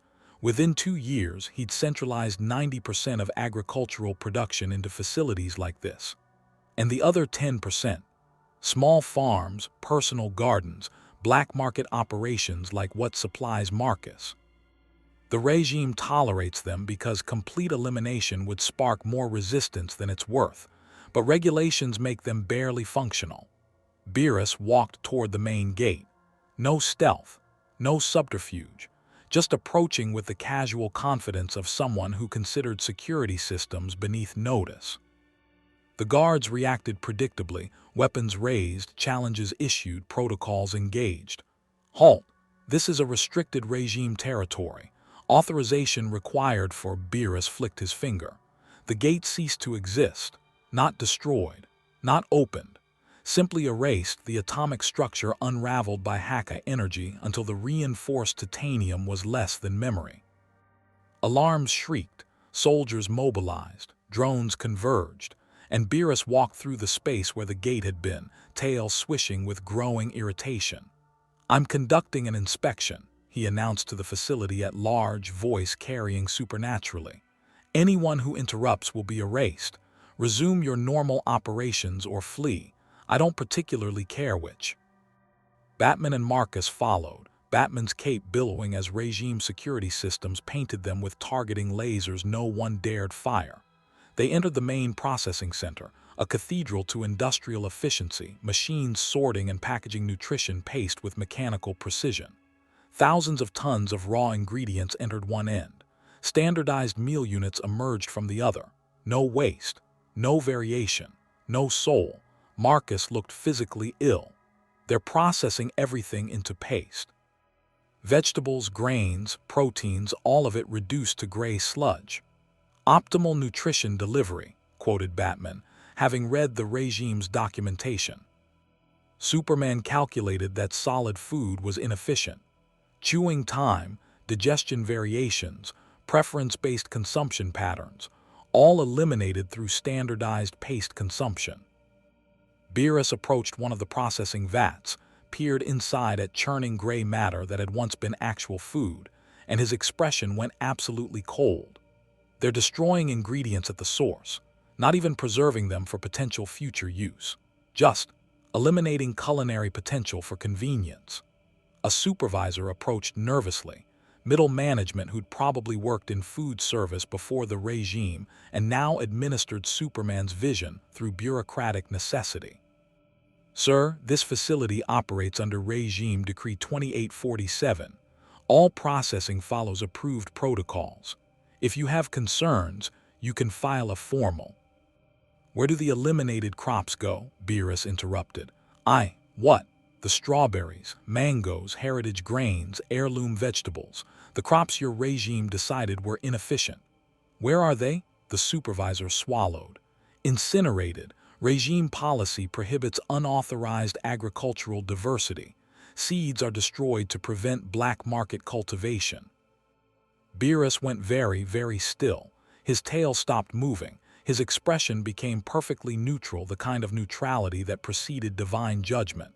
"They're not just eliminating current crops, they're destroying genetic diversity itself, erasing the possibility of future cultivation." "It's standard protocol," the supervisor said, not understanding the danger he was in. Superman believed. "I don't care what he believed." Beerus's voice dropped to something soft and absolutely lethal. "He's eliminating irreplaceable biological heritage for administrative efficiency. That's not policy. That's cultural genocide through bureaucracy." Batman recognized the tone, had heard similar from Superman in the early regime days, right before Clark did something irrevocable. "Beerus, wait. Show me the seed vault," Beerus demanded, "where you store what you're destroying." The supervisor hesitated, clearly calculating whether cooperation or resistance was more likely to keep him alive. Cooperation won. "This way." They descended into the facility's lower levels, past processing centers and packaging stations, into climate-controlled storage where regime efficiency had cataloged its own cultural destruction. Shelves stretched for hundreds of yards, each holding sealed containers labeled with crop types, genetic varieties, and cultivation regions. Thousands of plant species, representing millennia of agricultural development, are waiting for incineration. Marcus touched a container labeled heirloom tomato varieties, Italian regional scheduled destruction next quarter. His hands shook. "These are Nana varieties, my grandmother's tomatoes. I used to grow them before the regime." He couldn't finish. Beerus examined the vault with the expression of someone witnessing systematic atrocity. Not mass murder. He'd committed plenty of that across Universe 7 without moral qualm. But this was different. This was deliberate elimination of potential, of diversity, of the culinary possibilities that made mortal civilizations occasionally worth not destroying. "How much has been incinerated already?" he asked quietly. "Approximately 40% of identified inefficient varieties," the supervisor answered, consulting a datapad. "We're ahead of schedule. Superman commended our efficiency last quarter." "Superman?" Beerus repeated the name like a curse. The Kryptonian who lost his family and decided the appropriate response was eliminating joy from an entire planet's food culture. He turned to Batman. You were right. Watching him experience this regime as a mortal will be entertaining. But first, he raised his hand, and purple energy gathered around his palm, not the golden transformation energy he'd used on Superman. This was Hawkeye, pure destruction, erasure, the divine power that ended existence.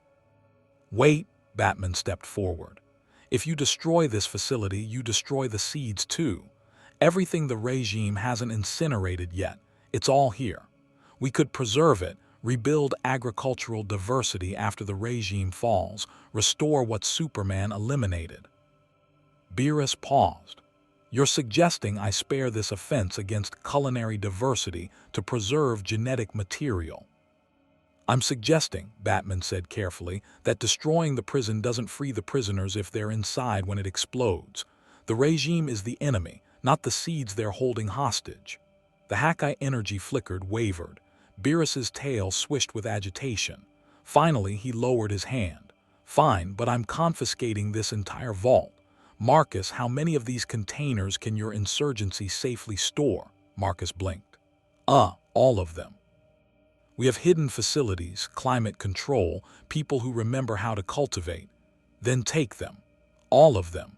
Before I change my mind and erase everything anyway out of pure irritation. Batman was already on his comm. Oracle, I need insurgency transport, heavy capacity, coordinates incoming.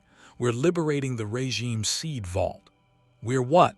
Barbara's voice carried disbelief. Stealing their agricultural hostages. Get every available truck, every storage facility, every person who knows how to preserve genetic material. We have. He looked at Beerus. How long before regime forces respond in force? However long it takes Wonder Woman to decide attacking me is worth potential casualties. Beerus shrugged. Hours, probably. She struck me as tactical rather than suicidal. Within 30 minutes, insurgency teams descended on the facility. Black market trucks, salvaged vehicles, anything that could transport containers arrived through routes Batman's network had kept hidden for 5 years. Harley Quinn showed up with a stolen regime transport, cackling about liberating veggie prisoners.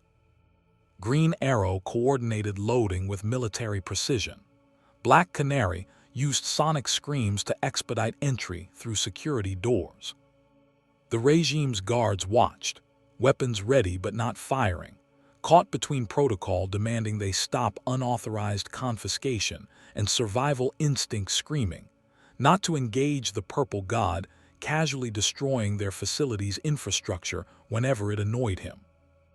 Beerus supervised with feline satisfaction, occasionally erasing particularly offensive pieces of machinery. The incinerators designed to destroy seeds, the processing units that turned real food into paste, and automated systems that enforced Superman's agricultural vision.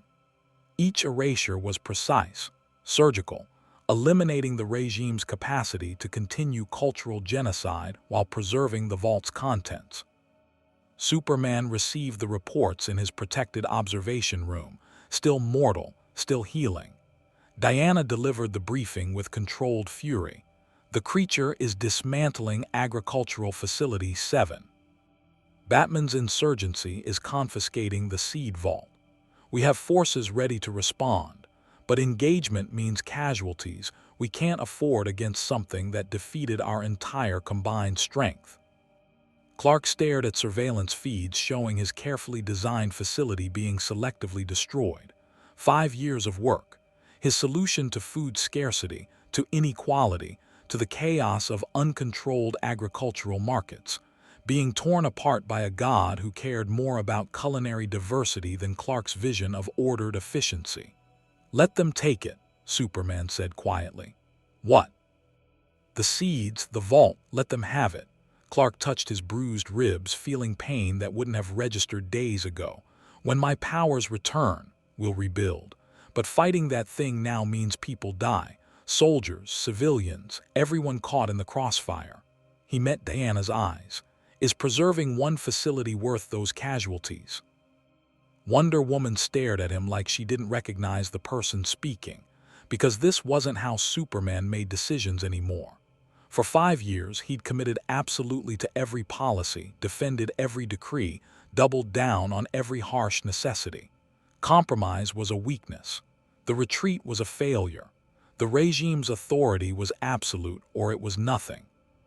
But mortal Clark Kent, human and vulnerable and terrified, was rediscovering something he'd forgotten: the cost of absolute authority when you weren't personally invincible. "Understood," Diana said slowly. "I'll order our forces to withdraw." As she left, Clark watched the feeds showing insurgency members loading trucks with seeds, laughing with genuine joy for the first time in years, celebrating a victory against the regime. And Beerus, standing amid the ruins of Superman's agricultural vision, looking satisfied in the way cats do after destroying something that annoyed them. 1 month. 1 month as a human in the regime he'd built. Clark had survived worse. He hoped. The remaining 23 days of Superman's mortality unfolded like a masterclass in consequences meeting their architect. Beerus, having liberated the seed vault and established Marcus's restaurant as his base of operations, began what he called culinary restoration tour across Earth, visiting regime facilities, erasing offensive infrastructure, and generally terrifying Superman's administration into policy paralysis. The god of destruction didn't overthrow the regime. He simply ignored its authority so completely that the regime's carefully constructed power structure began cracking under the weight of its own irrelevance. Wonder Woman tried maintaining control. She mobilized forces, issued decrees, and attempted to project the regime's strength through increasingly hollow demonstrations of authority. But every order met the same problem. How do you enforce laws against a being who treats your entire military as ambient noise? Green Lantern's constructs couldn't restrain him. Cyborg's weapons couldn't harm him. Flash's speed couldn't outmaneuver him. And Superman, mortal and healing slowly in his protected observation room, couldn't even pretend to offer solutions. The insurgency, meanwhile, experienced something unprecedented: momentum. Batman's network, operating freely for the first time in 5 years, began reclaiming territory. Not through violence. Bruce had learned that martyring regime soldiers only justified Superman's narrative about necessary control. Instead, they demonstrated alternatives. The seeds Beerus liberated, distributed to hidden farms across the globe, cultivated by people who remembered when food meant culture rather than calories. Marcus's contraband restaurant, expanded into a dozen locations, each protected by Beerus's casual declaration that establishments serving quality cuisine fell under his divine jurisdiction. On day 7 of Superman's mortality, Gotham's resistance cells emerged from underground. The regime had occupied Batman City for 5 years, turning it into a surveillance state that made pre-regime Gotham look anarchic. But with Superman vulnerable and regime forces unwilling to engage Beerus, the Bat family struck. Not violently, strategically. Nightwing liberated regime detention centers. Red Hood, Jason Todd, who'd spent 5 years wanting Superman dead for crossing the killing line, discovered mortal Clark's location and made a choice that surprised everyone, including himself. He walked away. "I spent 5 years waiting for a chance to kill you," Jason told surveillance feeds he knew Clark watched from the Hall of Justice. "Imagine it 1,000 ways. Kryptonite bullet, blade through the heart, watching you die knowing you become everything we fought against." He stood in Crime Alley where Batman's crusade began, where innocence died and vengeance was born. "But killing you now while you're human and scared, that's what you would do. What the regime does. I'm better than that. We're all better than that." He left a message spray-painted on the wall. "Hope shines brightest in the darkest night, even for tyrants who forgot what hope means." Clark watched the footage alone, mortal fingers trembling against the console. Jason Todd had every reason to kill him, every justification. And he'd chosen mercy, not because Superman deserved it, because Jason refused to become what the regime represented.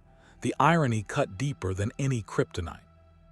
On day 12, Beerus discovered regime re-education facilities.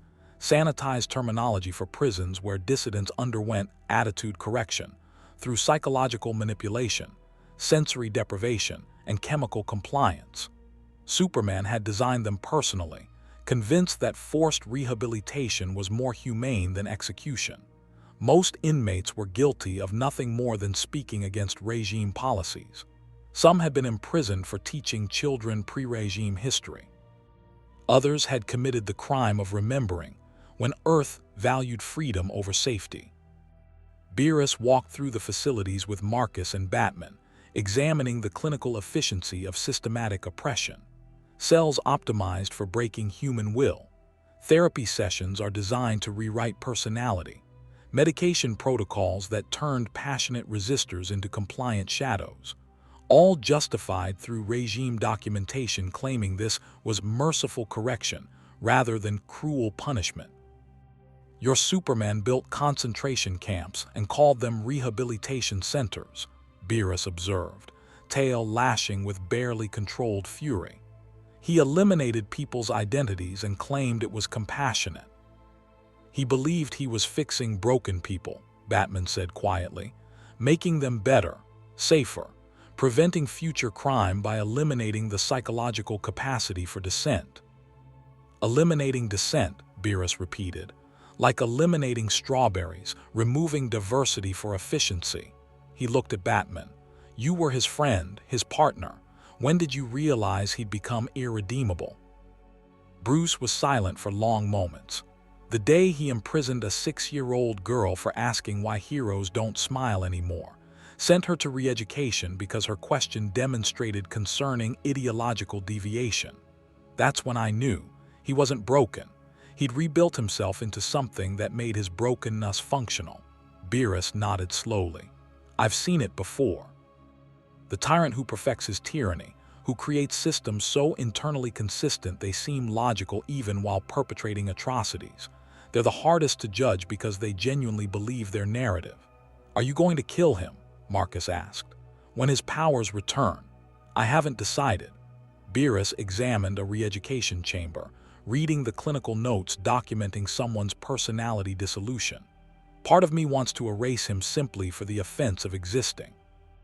But another part, he smiled, showing fangs, wants to see if mortality teaches him anything, if experiencing his own regime changes him, or if he returns to power convinced his methods were correct all along. And if he returns unchanged, then I'll destroy him, simple, absolute, the certainty of a god who'd ended civilizations for less. But I'm curious to see which version emerges, the hero he was or the tyrant he became. On day 15, Harley Quinn organized what she called Operation Pie in the Face, a coordinated action where insurgency members delivered actual, fresh-baked pies to regime facilities. Not attacks, not violence, just people showing up with real food made with liberated seeds, cooked by chefs who remembered that feeding people meant more than efficient nutrition delivery. Regime soldiers, ordered to stop unauthorized food distribution, found themselves facing grandmother figures offering apple pie with genuine smiles. Most soldiers accepted the pie. Some cried. A few defected on the spot. The regime's authority, built on fear and force, discovered it had no protocol for kindness as resistance. Wonder Woman issued orders to arrest pie distributors. Half her forces ignored the command. The other half arrested people, then released them hours later with apologies. The machinery of authoritarian control, confronted with humanity it claimed to protect, began grinding against its own gears. Superman watched it all from his observation room, mortal and isolated. Diana visited daily, updating him on cascading failures, and Clark saw something in her eyes he hadn't noticed before: doubt. 5 years of certainty cracking under the accumulated weight of policies that looked righteous from positions of power but monstrous from positions of vulnerability. Losing control, Diana admitted on day 17. Not to force, to pie, to gardens, to people remembering what we took from them. She sat across from mortal Clark, Amazonian grace unable to mask exhaustion. Was it worth it? Everything we built, everything we sacrificed, did it actually make Earth better? Clark wanted to say yes, wanted to defend 5 years of hard choices, impossible decisions, and necessary control. But his bruised ribs ached. His empty stomach growled. His vulnerable human body reminded him constantly that he'd built this regime from a position of invulnerability, making choices for people whose suffering he couldn't personally experience. "I don't know," he admitted. "I believed it was, but believing doesn't make it true." Diana stared at him like she didn't recognize the person speaking. "If we were wrong, if all of this was a mistake, then we're responsible for 5 years of suffering we can't undo." Clark met her eyes. "And apologies won't be enough." On day 20, Beerus declared a culinary festival in Metropolis, a direct challenge to regime authority, held in the ruins of the city Superman had rebuilt after nuclear destruction. Marcus and hundreds of chefs emerged from hiding, setting up stalls, cooking real food, sharing recipes the regime had tried to eliminate. The god of destruction sat at a place of honor, sampling dishes from across Earth's diverse food cultures, occasionally erasing regime drones that attempted surveillance. Thousands attended, people who'd lived under regime control for 5 years, eating standardized paste, following mandatory nutrition schedules. Now they tasted chocolate, fresh fruit, spiced meat. Vegetables are prepared with care rather than processed into gray sludge. Children who'd never known food could have flavor cried from joy. Adults who'd forgotten choice existed laughed with rediscovered freedom. The regime could have stopped it. Could have mobilized military force, arrested everyone, crushed the festival with overwhelming violence. But Wonder Woman, starring at surveillance feeds showing thousands of people experiencing genuine happiness for the first time in years, couldn't give the order. "If we attack them for eating real food," she said to Hal Jordan, "what are we protecting anymore?" Green Lantern, who'd supported the regime for 5 years out of belief that Superman's strength prevented greater chaos, had no answer. Batman attended the festival openly, cowl removed, Bruce Wayne walking among people he'd fought beside and against for 5 years. He found Beerus at a stall serving Szechuan cuisine, the god of destruction examining spice levels with professional interest. "You're dismantling the regime without declaring war," Bruce observed. "Just making it irrelevant through demonstrated alternatives."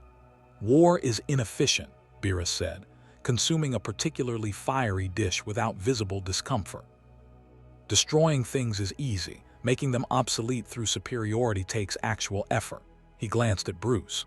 "Your insurgency fought for 5 years, made no meaningful progress. I arrived and changed everything in 3 weeks. Why? Because you demonstrated what we couldn't, that the regime's power was conditional. Superman ruled because people believed he was unstoppable. You proved he wasn't." Bruce watched families eating together, laughing. "You gave them permission to hope again." Hope. Beerus tested the word. "Interesting concept. In Universe 7 we have hope for better meals, hope for worthy opponents. You mortals apply it to social systems." He stood, brushing crumbs from his robes. "Your Superman claimed he provided safety, but safety without joy is just a slower death. These people," he gestured at the festival, "they're alive again, that's worth preserving." On day 25, 5 days before Superman's powers would return, the regime officially collapsed. Not through military defeat, through administrative dissolution. Wonder Woman, after watching 25 days of demonstrated alternatives to authoritarian control, Chinese letter, ED remaining regime leadership, Cyborg, Flash, Hal Jordan, dozens of administrators who'd believed Superman's vision, and spoke the truth they'd all avoided for 5 years. "We were wrong," Diana said simply. "We built this regime believing strong control prevented chaos, but we created worse chaos, systematic, organized, efficient oppression. We eliminated joy for safety, removed choice for order, destroyed culture for consistency." She looked at each person present. "And we called it heroism." Flash nodded slowly, looking like a weight had lifted. "I stayed because I thought I could moderate the worst impulses, but I just enabled them. Made tyranny slightly more palatable." "So what do we do?" Cyborg asked. "Superman's powers return in 5 days, if he wants to rebuild the regime." "Then he does it alone," Diana interrupted. "I won't follow, won't enforce. won't pretend absolute power serves justice. She removed the regime insignia from her uniform. Earth deserves better, deserves choice even if choice means chaos, deserves freedom even if freedom means risk. Hal Jordan created a construct with his ring, the regime symbol, and dissolved it into green particles. I'm out. Whatever comes next, it's not this. Within hours, regime infrastructure began shutting down. Not sabotaged, deliberately deactivated by the people who'd operated it. Re-education facilities opened their doors. Agricultural controls lifted. Surveillance networks powered down. 5 years of authoritarian order unwinding through coordinated administrative revolt. Superman learned about the regime's collapse from news feeds, real news, broadcast by journalists who'd spent 5 years underground. He watched Diana's announcement, Hal's resignation, and Flash's admission of complicity. Watched his empire dissolve not through conquest but through moral reckoning. He could rebuild it when his powers returned, force compliance, reimpose control, prove that his vision was correct and everyone else was simply too weak to see the necessity, or he could let it die. On day 30, exactly 1 month after Beerus transformed him, Clark Kent felt the change beginning, strength returning, invulnerability manifesting, solar energy flooding cells that remembered being Kryptonian. By evening, Superman's powers would be fully restored. He'd be godlike again, capable of anything.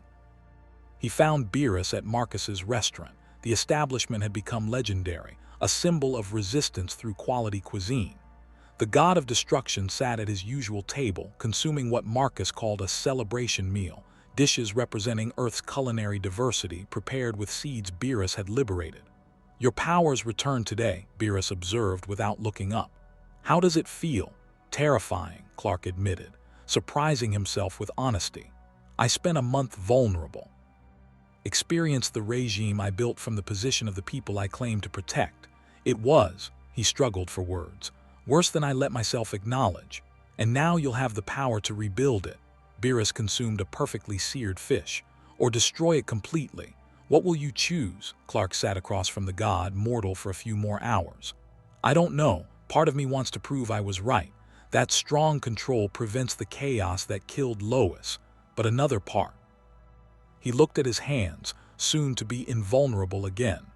"Wonders if I'm the chaos I was trying to prevent." "Wisdom through suffering," Beerus said. "Classic mortal narrative. You experience consequences and develop perspective."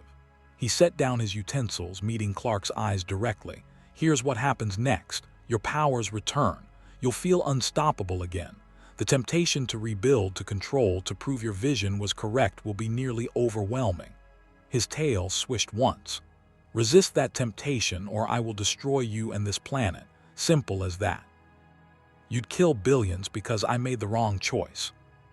I'd eliminate a threat that demonstrated it cannot be trusted with godlike power." Beerus shrugged. "I've destroyed civilizations for less, but I'm offering you something rare, a genuine second chance. Use it wisely." That evening, Superman's powers returned completely. Strength flooded back. Invulnerability sealed. Heat vision ignited. He could hear every heartbeat in Metropolis, see through walls, and move faster than sound. Godlike again. Capable of rebuilding the regime, of proving he was right, of imposing his vision of perfect order. Instead, he flew to the ruins of the Daily Planet, the newspaper he'd shut down for insurgency sympathy. Found Batman waiting there, standing in the rubble of what journalism once represented. "Bruce," Superman said quietly, "I need to apologize for everything, and I know apologies aren't enough." "No," Batman agreed. "They're not. Apologies don't resurrect the dead, don't undo re-education, don't restore 5 years of stolen freedom." He turned, looked at Clark directly. "But they're a start. What comes after apologies matters more." Clark nodded slowly. "The regime is over, officially. I'm issuing a formal dissolution, releasing all political prisoners, lifting all authoritarian decrees. Earth gets its freedom back. It's a choice. It's chaos. And if chaos means another Joker, another Metropolis, then we handle it together, as heroes, not rulers, as protectors, not dictators." Superman's voice hardened with determination. I can't undo what I did, but I can spend the rest of my life trying to deserve the second chance I'm being given. By Beerus, by everyone. Clark looked at Gotham's skyline, at the city that never stopped fighting his regime. By people who kept hopping even when I'd eliminated every reason to hope. Batman studied his oldest friend, seeing something that had been absent for 5 years, genuine humility born from experienced vulnerability. The insurgency is transitioning to reconstruction coordination. We're helping communities rebuild without regime control. You're welcome to help, not as a leader. As a volunteer. I'd like that, Clark said. If you'll have me. Bruce Wayne smiled slightly, a rare expression, earned through 5 years of impossible odds finally breaking in an unexpected direction. Hope shines brightest in the darkest night, even for fallen heroes trying to find their way back. 2 weeks later, Beerus prepared to leave Earth. He'd determined the planet had sufficient culinary potential to justify continued existence, had cataloged hundreds of dishes worth preserving, and had extracted promises from Marcus to continue developing Earth's food culture. The dimensional rift home required Wise to activate from Universe 7's side, but Beerus's attendant had finally located this dimension and prepared the retrieval. Superman, Batman, and the former regime leadership, now operating as a reconstruction coalition, attended his departure from the restaurant that had become legendary. Wonder Woman brought wine from the Themyscira. Flash contributed actual chocolates he'd sourced from liberated suppliers. Hal Jordan created a construct showing Earth's gratitude. Cyborg compiled a database of Earth recipes as a gift. You saved our world, Diana said, without declaring yourself its savior. That's rarer than you know. Beerus examined the wine with interest. I didn't save your world. I simply eliminated offensive policies regarding food and demonstrated that your tyrant was vulnerable rather than invincible. You saved yourselves. He glanced at Superman, even him surprisingly. Clark stood slightly apart, not quite integrated with the group but no longer excluded. I have a question, if you'll permit it. Why food? Of all the things a god of destruction could value, why culinary culture? Beerus considered this seriously. Because when you've existed for millions of years, when you've destroyed thousands of civilizations and seen every political system fail eventually, very few things retain genuine value. Power becomes boring. Conquest becomes routine.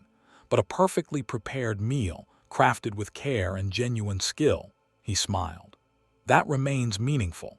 That's creation worth preserving amid all the necessary destruction. The dimensional rift opened, golden energy cascading through reality as Wise's staff connected across universal boundaries. Beerus walked toward it, then paused at the threshold. Superman, he said, looking back, if you ever rebuild authoritarian control, eliminate culinary diversity, or generally annoy me with tyrannical efficiency, I'll return. And next time I won't be merciful. Understood, Clark said. Thank you for everything. Beerus nodded once and stepped through the rift. It sealed behind him, leaving Earth's heroes standing in a restaurant that symbolized everything they'd almost lost and barely reclaimed. So, Flash said, breaking the silence, what now? Batman looked at the seeds they'd preserved, the communities they'd liberated, the freedom they'd restored. Now we rebuild, properly this time, with choice, chaos, and hope. Superman nodded slowly. Still learning to trust himself with power again, still proving he deserved the second chance a god of destruction had given him. Together, Diana agreed. And in Universe 7, Beerus returned to his planet, where Wise waited with tea and gentle reproach about unauthorized dimensional tourism. The god of destruction settled into his throne, already missing Marcus's cooking but satisfied with his intervention. Did you destroy the planet? Wise asked delicately. No, Beerus said. I did something much more interesting. I taught a tyrant that power without accountability inevitably corrupts, that efficiency without soul is just organized cruelty, and that strawberries matter more than administrative convenience. Wise smiled. How very unlike you. Yes, Beerus agreed, but the food there had potential, worth preserving, worth teaching them the difference between surviving and living. He yawned, stretching. Wake me in several decades, unless you find another dimension with interesting cuisine. As you wish, Lord Beerus.